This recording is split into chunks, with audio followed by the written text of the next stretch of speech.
Go for the pulls and the pools. Go for the oohs and the ahs. Go for the bubbles and the bubbly. Go for the story and the stories. Go for the win. Go to Ocean Casino Resort. Book your trip at theoceanac.com.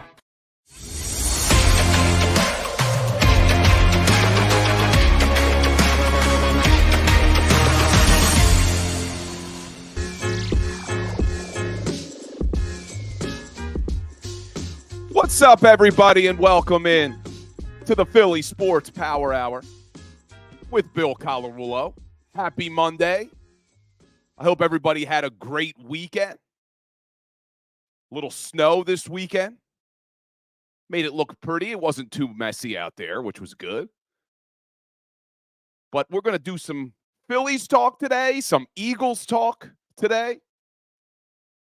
I'll spend about 30 seconds on the NBA All-Star game because kind of ridiculous. Over 200 points. You kidding me?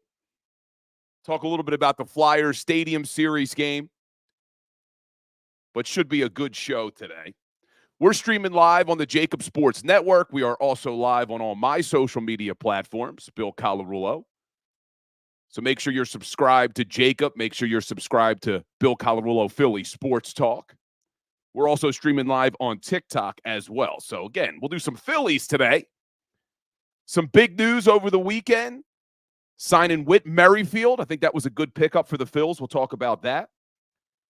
But what I really want to talk about is the importance of quick starts for both teams, the Phillies and the Eagles, this coming season. So we'll talk about that as well.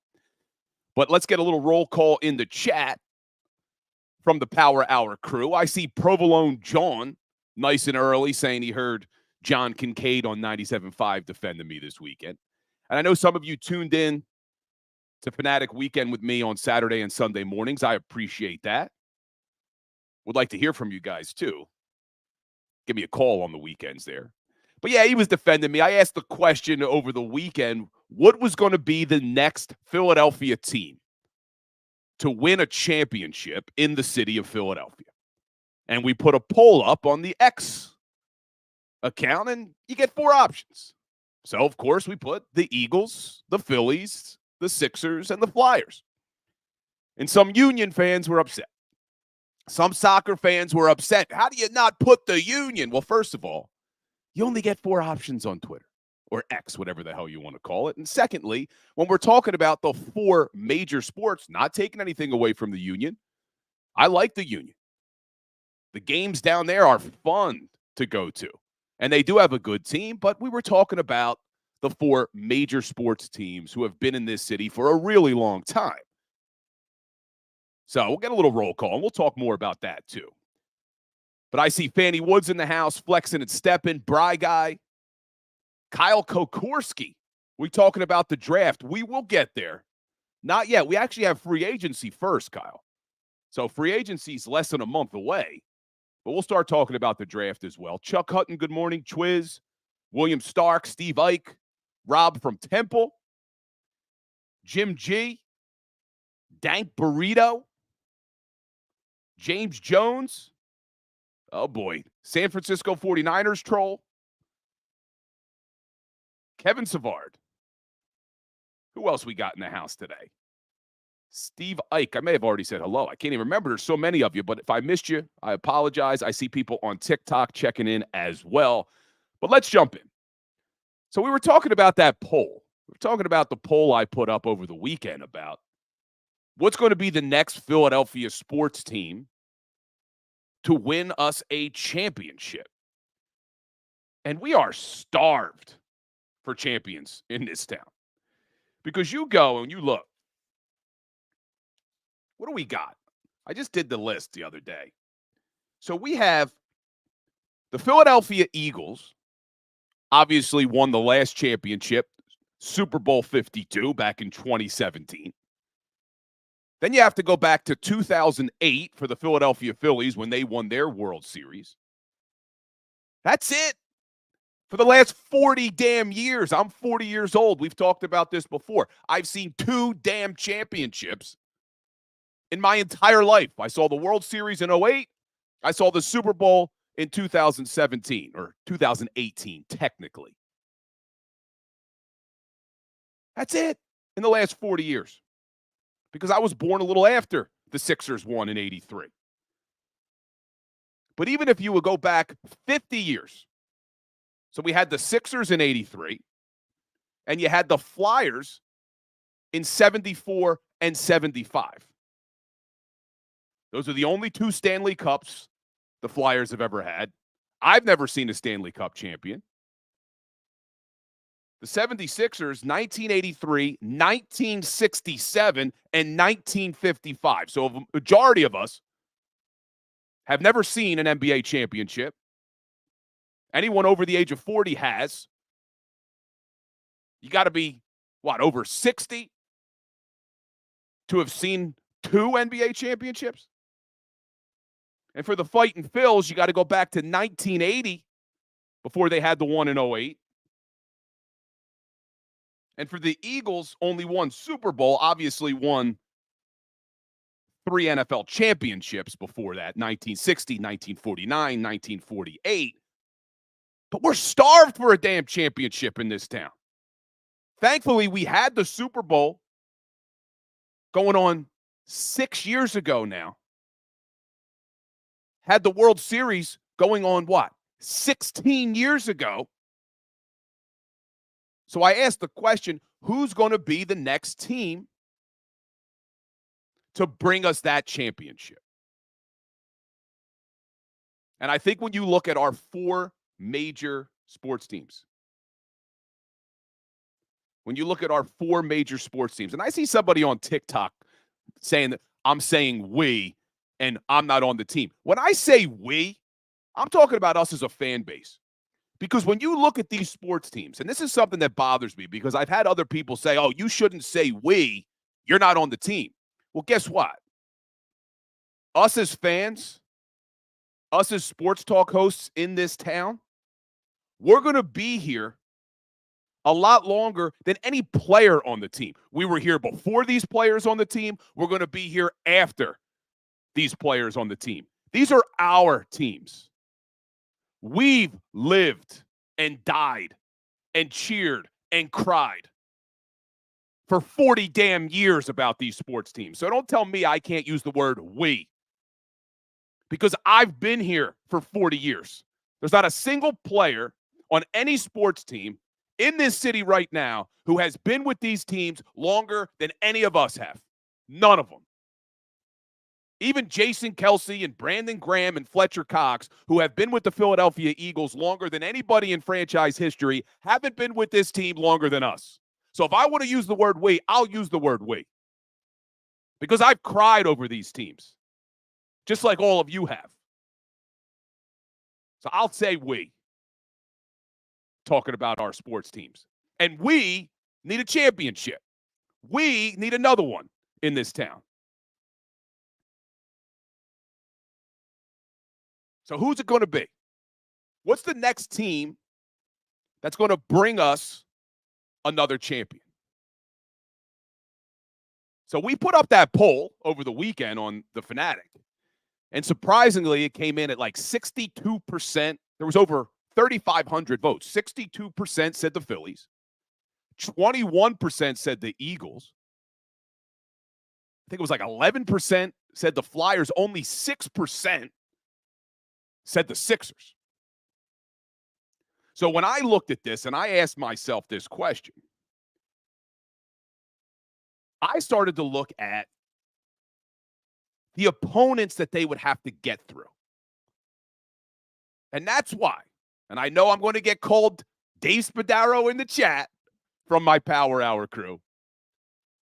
I look at the opposition, the opponents that our 4 major sports teams would have to get through to get to the big championship, to get to the big game, whether it's the World Series, the NBA Finals, the Stanley Cup Finals, or the Super Bowl. And for me, I still think the Eagles have the best shot when you look at their opponents.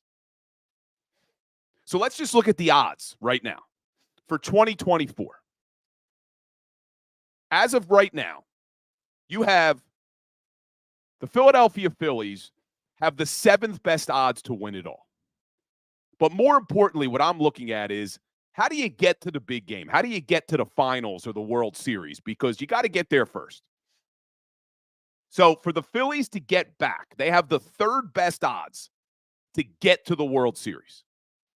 But the 2 teams in the National League that have better odds than them are really damn good. You got the Atlanta Braves and the LA Dodgers. I know they've beaten the Atlanta Braves 2 years in a row now in the postseason, but to ask them to do that a 3rd year is not going to be easy. And it's not easy to upset teams in a series. It's easier to upset a team 1 game. That's the reason why we all love the NCAA tournament in college basketball, because 1 game there can be upsets. The longer the series is, the more unlikely an upset becomes, especially in baseball. Now, it can happen. We've seen it happen. But is it likely that the Philadelphia Phillies are going to be able to get past the Atlanta Braves and or the LA Dodgers in the postseason? And I'm high on this team. Like, I really like this Philadelphia Phillies team. And we'll talk about the Phillies in a second. Take a look at that lineup. And now with the addition of Whit Merrifield, I like this Phillies team. But you look at the Braves and you look at the Dodgers. They're really damn good, man. So that's why I'm not giving it to the Phillies over the Eagles. And we'll get to the Eagles competition. But let's look at the basketball team, the 76ers. Let's assume Joel Embiid comes back healthy. Let's assume Joel Embiid gets back to the MVP caliber he was before he got hurt. And I like the addition of Buddy Hield. I like what he's doing with Tyrese Maxey in the backcourt. You're going to get healthy. You're going to get DeAnthony Melton back, Nico Batum back. They got a lot of depth with Oubre and now Kyle Lowry being signed on the buyout market. Hopefully Tobias Harris, Nick Nurse can get the best out of him in the playoffs. Campaign looks good coming off the bench. But even with all of that being said, they'd have to get past the Boston Celtics. And you look at the odds right now, the Sixers have the 5th best odds. I checked this on Friday. It may have changed over the weekend, but they have the 5th best odds to get to the NBA Finals. There are 4 teams in the Eastern Conference with better odds. You got the Boston Celtics, the Milwaukee Bucks, the New York Knicks, and the Cleveland Cavaliers, which is crazy because the Sixers have better odds to win it all, but less odds than Cleveland to actually get back. So I can't see the Sixers beating the Celtics. Maybe they could get past the Bucks, who looks like a dumpster fire right now with Doc Rivers as their coach. But that's why I look at the Sixers. I don't see them getting past the Celtics. I look at the Phillies. I don't see them getting past the Dodgers and the Braves in the postseason. And you look at the Flyers, 16th best odds to win it all, 9th best odds to get there. They're just a few pieces away. And they're not going to be buyers at the trade deadline. We know that. They've talked about that. But then I look at the Philadelphia Eagles. And I see people in the chat saying I'm always a glass half full guy. But this is just reality. So right now, the Philadelphia Eagles have the 3rd best odds in the NFC to get back to the Super Bowl next season. 3rd best. And you look at who they would have to beat to get there. Well, the 2 teams with better odds, the San Francisco 49ers and the Detroit Lions. Those are the only 2 teams in the NFC who have better odds than the Eagles right now to get back to the Super Bowl. And guess what? The San Francisco 49ers just lost the Super Bowl in devastating fashion. Kyle Shanahan needed to blame somebody other than himself, so he fires Steve Wilkes as defensive coordinator. There's already chatter that Brandon Ayuk wants out of San Francisco, their best wide receiver. We talked about last week on this show. The 49ers are getting pretty close to cap hell. They don't have a lot of cap space left. They're going to have to pay Brock Purdy next offseason. They got a lot of guys who make a lot of money. So for me, I'm not worried about the 49ers because we just saw firsthand in this city what a Super Bowl hangover looks like. And the last time the 49ers and Kyle Shanahan blew a 10-point lead to the Kansas City Chiefs in a Super Bowl, you got to go back to Super Bowl 54. The next season, 6-10, didn't make the playoffs. And I know injuries played a factor, but that's all part of the Super Bowl hangover, 49ers fans. And you can live on that, 49ers troll in the chat, that you 42-19 broke the Eagles. Great. That season's over, my friend. And you didn't win the Super Bowl. So guess what? Try to get back. Try to get back this year with all of the drama that's going to be surrounding the San Francisco 49ers now. Moving on from Steve Wilks. Brandon Ayuk needs a new deal. The cap hell you're headed for. So I'm not worried about the San Francisco 49ers. So what other team has better odds? The Detroit Lions. Good team. Exceeded expectations this year, I think, for a lot of people. But Dan Campbell doesn't scare me. I know there's a lot of people out there who think Dan Campbell is such a great coach. Good motivator. Makes you want to run through a wall for him. I give him that. But he single-handedly, as a CEO coach, single-handedly lost the NFC Championship game for the Detroit Lions. Everybody wants to get on Sirianni. Everybody wants to talk about, oh, well, what does Nick Sirianni do? Well, Dan Campbell is a CEO coach, and his only job, Campbell's only job on game day, is to manage the game. That's it. And he managed that game terribly. Absolutely terribly. Lost the NFC Championship game. So these are the only two teams. The 49ers and the Detroit Lions are the only two teams that the Philadelphia Eagles need to get by to make it to a Super Bowl according to the Vegas odds. That's it. Now, there are two teams tied with the Eagles with the best odds to get back, and that's the Dallas Cowboys and the Green Bay Packers. The team that scares me the most, that I think is going to be the toughest team in the NFC this coming season, and look, a lot can change. There's free agency, there's the draft, but it's going to be Green Bay. Because I think you look at all of these teams, and really, you got San Francisco, Detroit, Green Bay, Dallas, and the Eagles. Those are really the 5 teams in the NFC next year. And out of those 5 teams, the reason I put Green Bay at the top as the scariest dark horse, Matt LaFleur is probably the best coach out of all 5 I just mentioned. I'm taking LaFleur over Shanahan. I'm taking LaFleur over Dan Campbell. I'm taking LaFleur over Mike McCarthy, 1,000%. And I'm taking LaFleur over Nick Sirianni. Don't know if I would have said that at the beginning of this season. You know I was high on Sirianni, and I still am. But that's the team that makes me nervous. Now, we're going to talk a little bit later in the show about the quarterbacks in the NFC, because that was another topic I discussed on the Fanatic this weekend about where does Jalen Hurts rank in the NFC, not the NFL.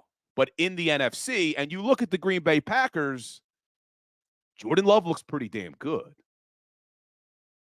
But just like everybody wanted to say about Jalen, do it for more than 1 year, I'm not ready to anoint Jordan Love just yet. Could he get there? Could he be one of the best quarterbacks in the NFL? Certainly looked like it at the end of last season. But he only did it for about half a year. Jordan Love started playing well around Thanksgiving. So the potential's there. If he stays on this trajectory, if Jordan Love stays on this trajectory, He could be one of the top quarterbacks, not only in the NFC, but in the NFL. But all I'm saying is let's not anoint him yet. I think he'll get there, but he's only done it for half a year. And we've seen it how often where defensive coordinators, once they get more film, are able to put together defenses that make you have to turn your weaknesses into strengths. And if he can't do that, so I'm not ready to anoint Jordan Love. But that's the team. When I look at the NFC right now, before free agency, before the draft, when I look at the NFC, the team that makes me nervous is the Green Bay Packers. But they don't make me as nervous as the Celtics do in the NBA. They don't make me as nervous as the LA Dodgers or the Atlanta Braves do in Major League Baseball. And they don't make me as nervous as the Florida Panthers in the NHL. Anything can happen in the NHL. I just don't think the Flyers are ready. So when I look at the Philadelphia Eagles competition, this is why I thought that the answer to the question of who's more likely to win the next championship in this city is the Philadelphia Eagles. Now, for that to happen,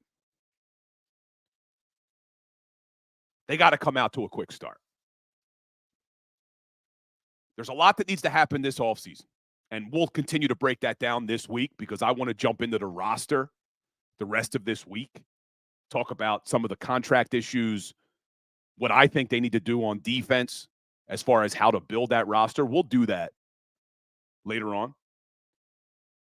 But regardless of what Howie Roseman does this offseason in building this team and building this roster, they have to come out to a quick start.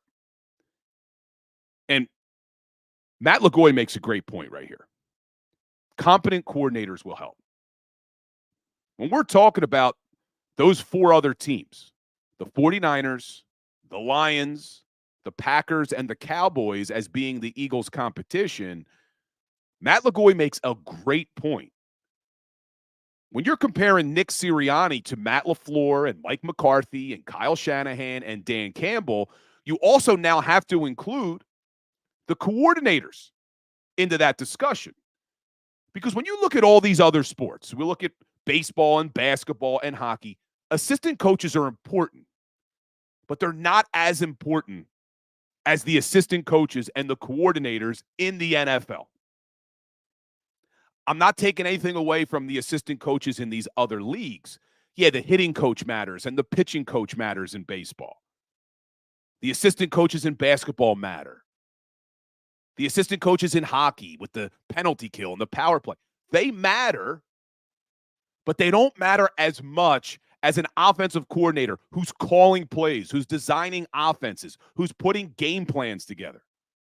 Same thing with a defensive coordinator, calling the defenses, putting together game plans on how to stop opposing offenses.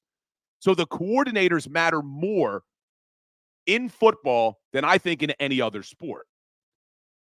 So when we talk about the Eagles and their competition, and now you add not only Nick Sirianni into the question, but Vic Fangio and Kellen Moore, as Matt LaGoy says, competent coordinators, it makes me feel a lot better about this Eagles team. An offensive coordinator who, unlike Brian Johnson, has called plays in this league. And not only called plays in this league, but did it for a number one offense in the NFL. And I see Ministry of Being Yourself on TikTok saying, listen to the radio this weekend. Great show. I appreciate you. Appreciate the kind words. But you have Kellen Moore, who's called plays in this league for a number one offense. You have Vic Fangio. Now, we can agree or disagree on whether we like the scheme, but there's no denying that Vic Fangio is a lot more competent at defensive coordinator than Sean Desai and even Matt Patricia were this past season. So that's why I'm not being a homer, as some of you are calling me. I'm not being Dave Spadaro, as some of you are calling me. I'm looking at the reality here. That they're not in as bad of a spot as some people think they are. They're just not. Especially when you look around the NFC. When you look at who the opposition is. And I think it's important when we talk about quick starts. With all of the chatter in the city over the last couple months about whether or not the Eagles should bring back Nick Sirianni or whether they should fire him and all that, they need to come out to a quick start this season. Because you look at the last 3 seasons under Nick Sirianni. Last year, quick start, 10-1. We know how it ended. Didn't help him. But 2022, 13-1.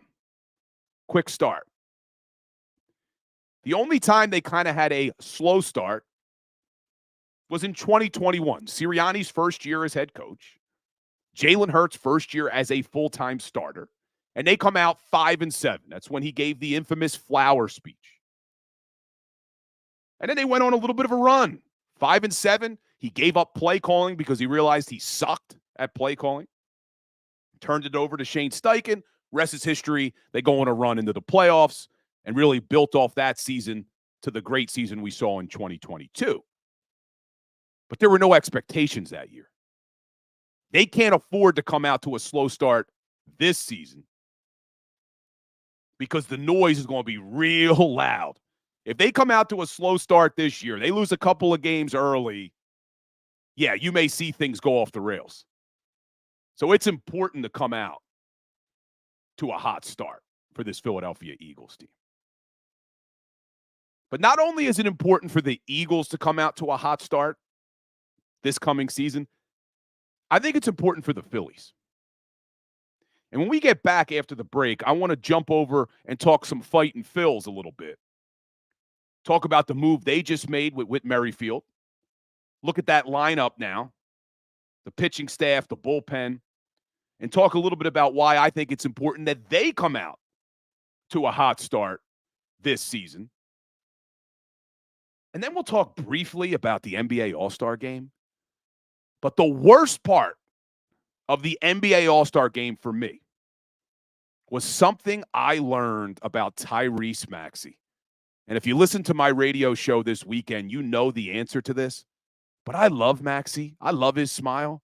But I learned something about him during All-Star Weekend. It just got me upset. So hit that like button, hit that share button. We're going to take a quick break. We'll be back in 3 minutes. Don't go anywhere. Go to get your game on. Go for the beers. Go for the cheers. Go for the hit and the hits. Go for the stakes and the stakes. Go to get your parlay on. Go to get your party on. Go for the scene. Go for the screens. Go for the gallery. Go for the win. Go to Ocean. Visit theoceanac.com to plan your visit. At Pond Lehocky, we've recovered billions of dollars for our clients, and we're confident we can do the same for you. With over 250 years of combined courtroom experience, we've helped over 100,000 injured clients obtain some of the largest settlements in Pennsylvania. One conversation is all it takes to help you and your family get back on track. If you've been injured in an accident, give Pond Lehocky a call. They're carving them up and good play calling along the way. First and goal at the 6.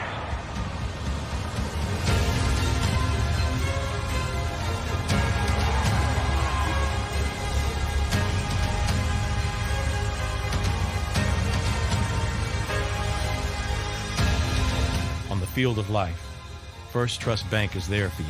Champions on 3. 1, 2, 3. Because Philadelphia dreams deserve a Philadelphia bank.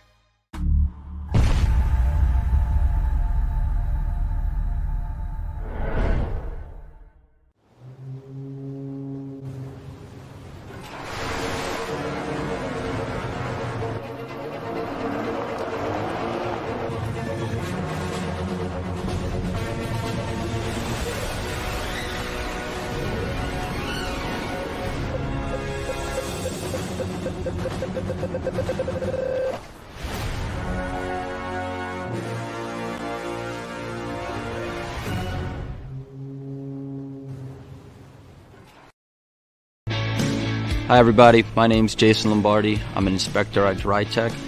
At DryTech we offer 3 major services, the first one being basement waterproofing. The second service we offer is foundation and structural repairs. And then the third service that we offer is mold remediation. If you feel you are having a waterproofing issue, give DryTech a call or check us out online.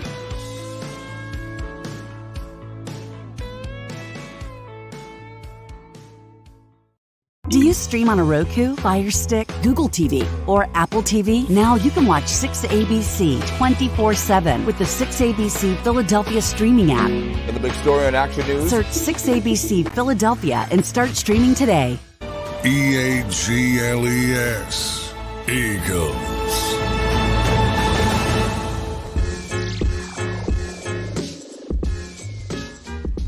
What's up, everybody? Welcome back into the Philly Sports Power Hour. Appreciate you spending this Monday with me. I love our hour together. And as you could tell, I feel a lot better than I did last week. Last week was a struggle. I must have caught something like Saturday or Sunday, spilled into Monday, tried to push through a couple of days, and Wednesday lost my voice entirely. Had to actually cancel the show. But I'm back, baby. I am back and appreciate you all being here. But before the break, we were talking about the next team to win a championship, and I talked about the Eagles and their opponents and how they would have to get back. And I want to talk about the Phillies in a second, but I said before the break that I learned something about Tyrese Maxey at the All-Star game that got me upset.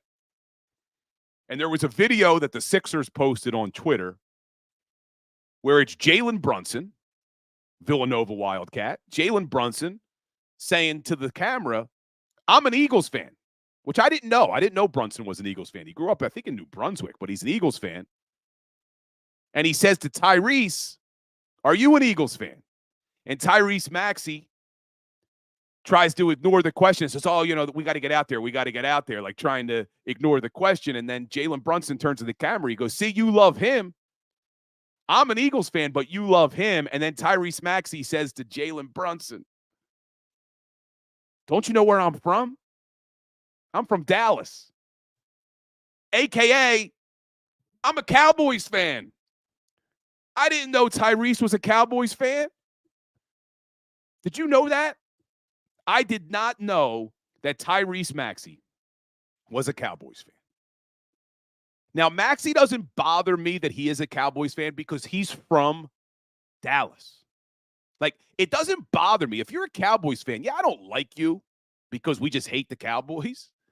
But if you're from Dallas, at least you have a reason for being a Cowboys fan. If you grew up in Dallas, you have a reason. And hopefully you're also a Dallas Stars fan and a Dallas Mavericks fan. Because what I can't stand are the Dallas Cowboys fans who grew up in Philadelphia or grew up in New Jersey or New York or Florida, somewhere outside of Dallas, and they're Cowboys fans. Those are the ones that bother me.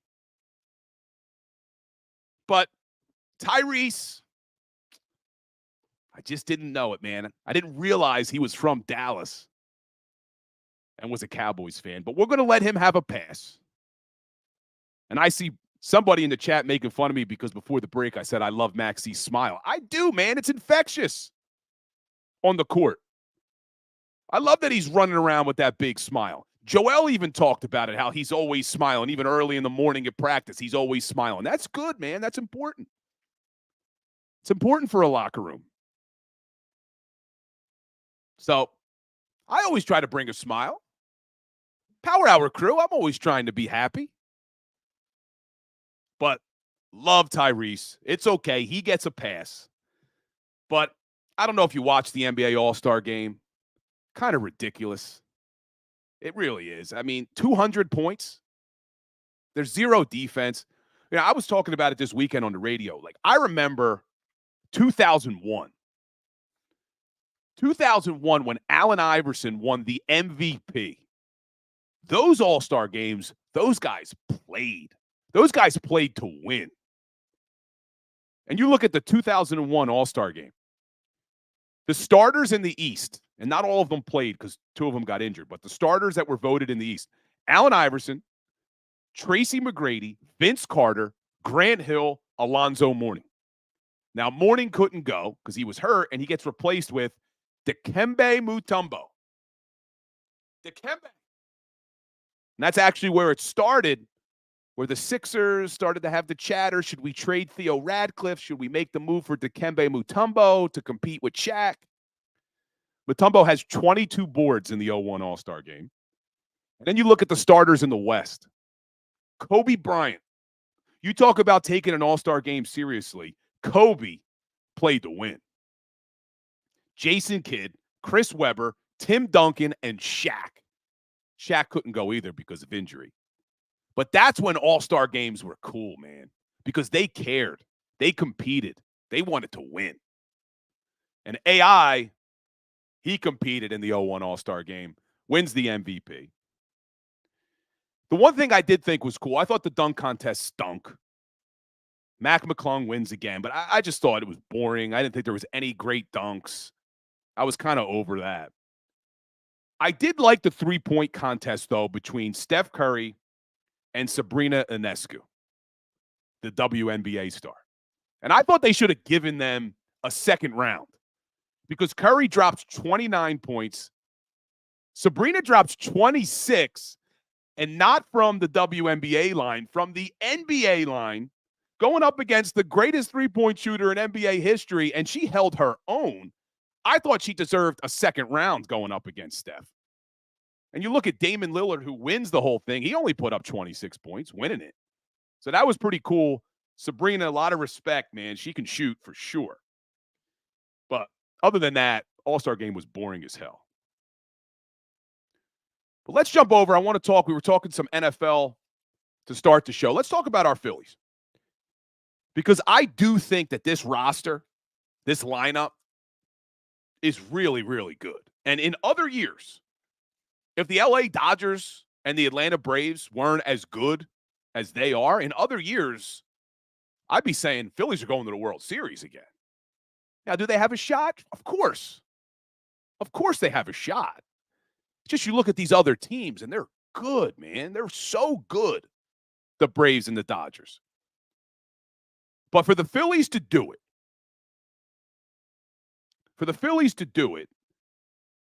there's a couple things that I think need to happen with this lineup. For them to be able to get over the hump, not just get to the NLCS, not just get to the World Series, but win the whole damn thing again. Because that's what we want. We need a championship. But you look at this lineup,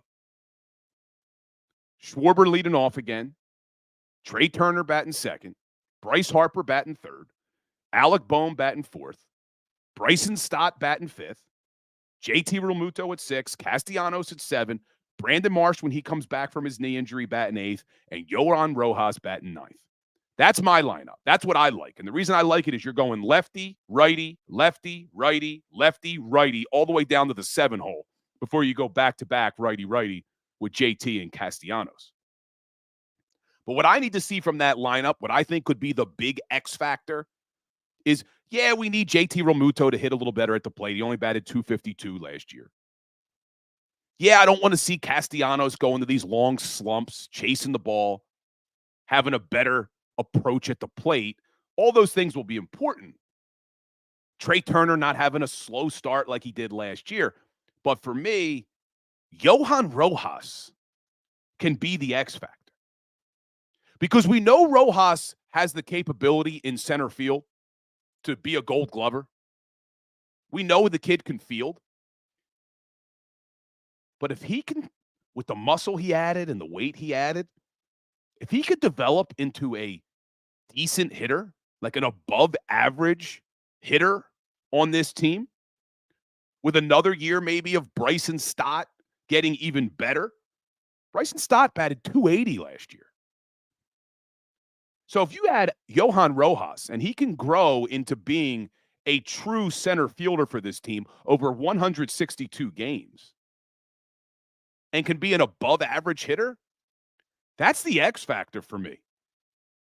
That could maybe get this team over the hump.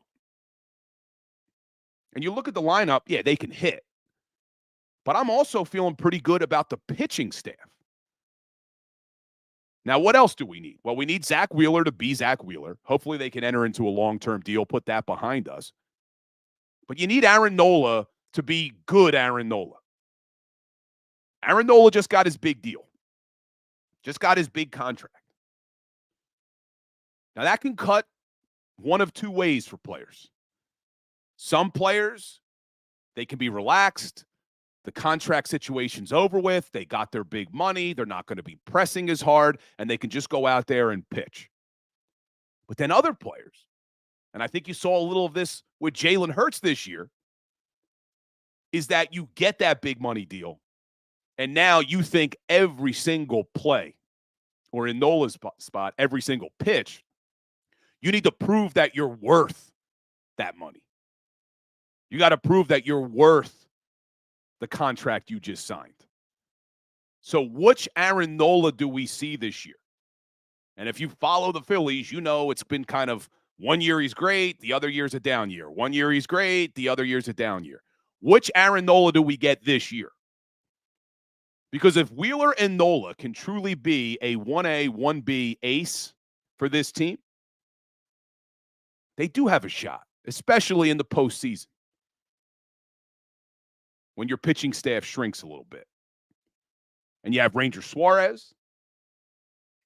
And what's Tawan Walker going to give you this year? They didn't trust him in the postseason last year. But what do you get from Walker? What are we getting from Christopher Sanchez? So this Phillies team's good. When I say that I think they're going to have a hard time getting back to the World Series, I'm saying less about the Phillies and more about the Dodgers and the Braves. But this Phillies team, they could be pretty good. And then you look at that bullpen, and Brotherly Shove on TikTok's asking, do we have a closer? There's a player in that bullpen that is another X factor. I talked about Johan Rojas being an X factor in this lineup if he could start hitting at the plate. But I'm excited to see what Orion Kerkering can do this year. Because you saw him in the postseason. I know he had that one bad outing. But this kid could really develop into something good coming out of that bullpen. Could he grow into the closer position? I don't see why not with how hard he throws. Is he just your setup man, Orion Kerkering? That's a possibility as well, with Alvarado maybe closing. But you look at this bullpen, it's not as bad as some people are saying. You got Jose Alvarado, Sir Anthony Dominguez, Jeff Hoffman, Greg Soto, Matt Strom, Orion Kerkering. Who are the other pieces? We'll see. But this team is pretty damn good. Pitching staff's good, lineup's good, bullpen's good, and now they just add Whit Merrifield. Whit Merrifield may be the perfect acquisition by Dave Dombrowski. Yeah, he's 35 years old, but you're not asking him to play 162 games. He was an all-star last year. Last year, he finished with a .272 batting average, 11 home runs, 67 RBIs, 27 doubles, 26 stolen bases. The guy can still steal bases even at 35 years old. And you look, up until like the middle of August, when he went on kind of a 30-game slump, he was batting over 300 with an over 800 OPS. And the best part about Merrifield is he can play everywhere, like a super utility guy. He can play the infield. He can play the outfield. So this was a great addition. He's going to give you a bat off the bench, but he's also going to give you flexibility in the lineup. Because not only can he play everywhere on the field, you could also put him anywhere in this lineup. He can bat in the top of the order. He can bat in the bottom of the order. He can bat in the middle of the order. So Whit Merrifield, great addition by Dombrowski. So I like the lineup. But can they come out to a quicker start than what we've seen in previous years? How important is that? I told you before the break for the Philadelphia Eagles, I think they need to come out to a hot start because of all the chatter about the coach and the personnel and the coaching changes. I don't think the Eagles can afford to come out to a slow start at all. Now, we've seen it 2 years in a row with the Phillies. They can come out to a slow start and still get into the postseason because it's a lot easier in Major League Baseball with the additional wild card to get in. But I want to see them come out to a hotter start. I think it's asking a lot of a team to come out to a slow start for a third straight year and be able to bounce back. Because you go back to 2022, they started that season 21-29. And then they fired Joe Girardi. So that one actually turned out to be a blessing because they got Rob Thompson in there and then they went on their World Series run and lost in the World Series. But that slow start, okay, it was a blessing. You look at last year, coming off of the World Series, another slow start. They lose their 4 straight to start the year. Lost 4 straight. Their first 55 games, 25-30. And there was reasons for that. No Bryce Harper. Rhys Hoskins went down in spring training. Ranger Suarez missed some time. You had 4 players coming off the World Baseball Classic. So we can make some excuses as to why they came out to the slow start. And I see Tessie in the chat saying, hey, it's not how you start, but how you finish. And Tessie's right. But how many times, because now this would be the 3rd straight year, they come out to a slow start this year. How many times can we ask this team to come out to a slow start and then bounce back in time for the postseason? So I kind of want to see them come out to a hotter start. And if you listen to Topper and even Castellanos, and they're expecting to come out to a hotter start this year. They're expecting to come out of the gates. And you look at their schedule, kind of lines up nicely for them that they should come out to a hotter start. And I see Chris on TikTok saying a full year of Bryce and having the lineup set consistently will help the guys get into a rhythm. And you're spot on, Chris, on TikTok. Because you didn't have Bryce last year. Now you got him full year, hopefully, knock on wood, no injuries, playing first base. We talked about that lineup. Lineup is pretty stacked, pretty set with the order. I know people are debating, and I've seen some people say, oh, you can't have Schwarber leading off. They're going to have Schwarber leading off. It's what he does. Talking about Topper. He loves having him lead off. They're not going to change that. But what I really want to see is when you look at that lineup, I want them to have a better approach at the plate, all of these guys. Because you saw it last year in the postseason, in that NLCS, when the bats went cold. Their approach at the plate was terrible. Chasing bad pitches, not learning from any of the at-bats, making things so easy on the opposing pitchers when the opposing pitcher knew, hey, just pitch Castellanos low and away. He's going to chase it every time. And he did. So, and I see Flexen and Steppen saying he's not a good leadoff guy. I'm not saying I disagree with you, but we can have this debate. We debated it all year last year. I don't think Topper's changing. So we got to get used to Schwarber at the top of the lineup because that's just what Topper wants. And I don't think he's going to change. And that brings up another question.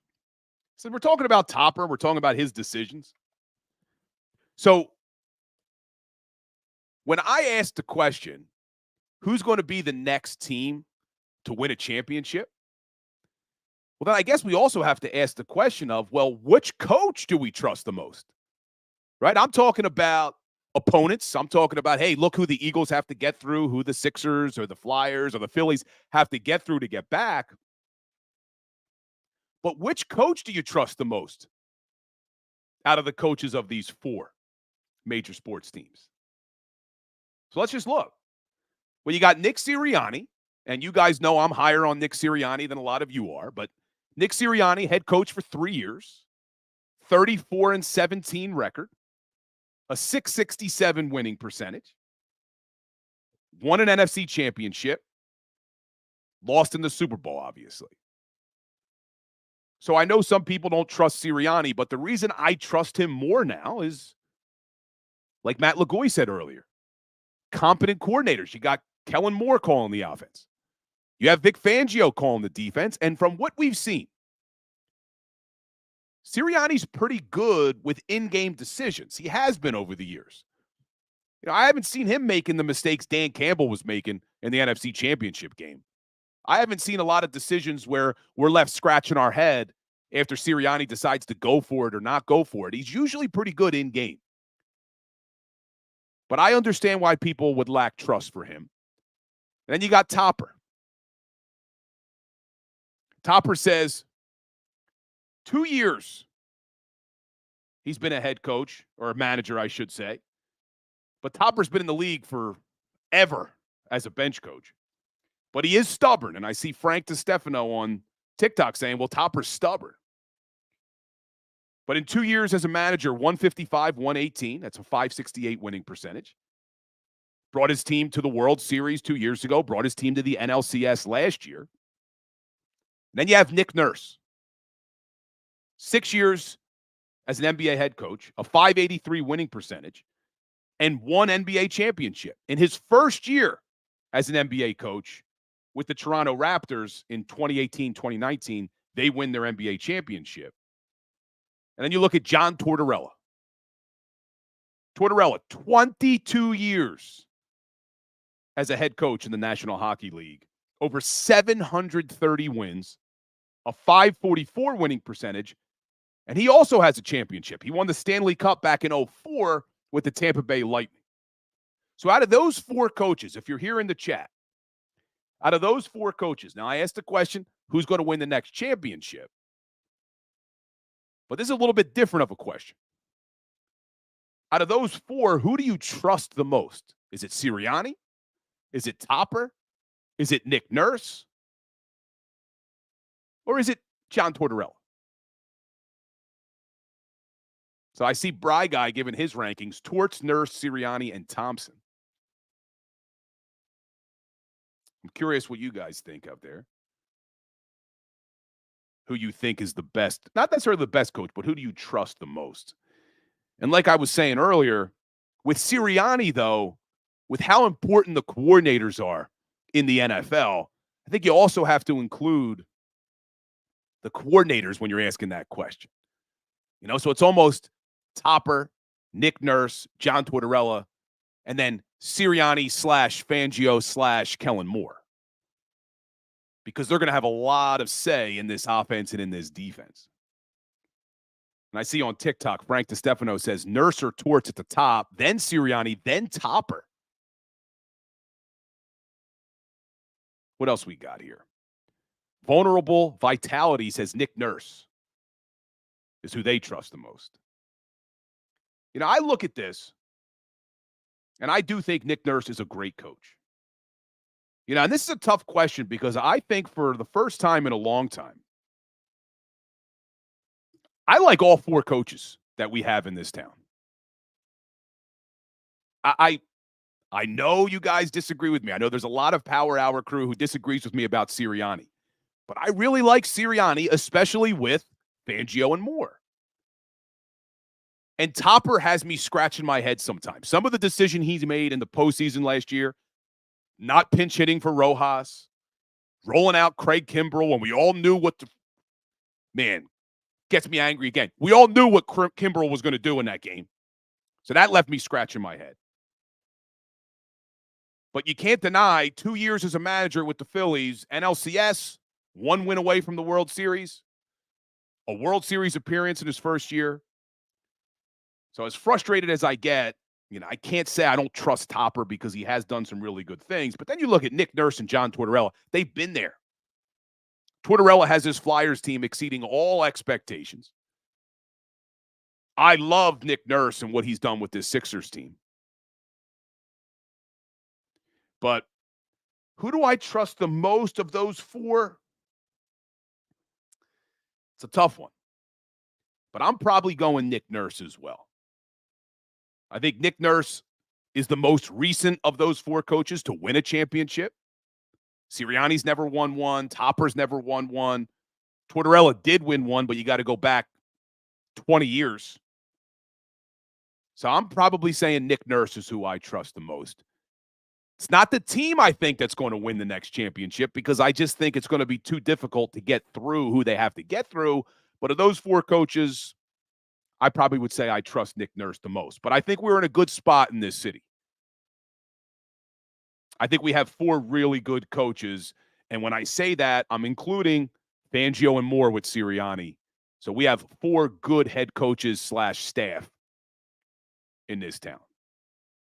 But tomorrow on the show, we talked about which team was going to win the next championship. We just looked at the four head coaches in this town.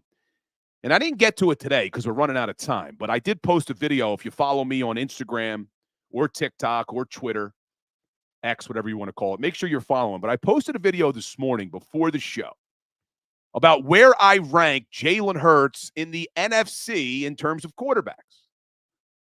So go ahead, take a look at that video when the show's over, because tomorrow on the show, I want to talk about it.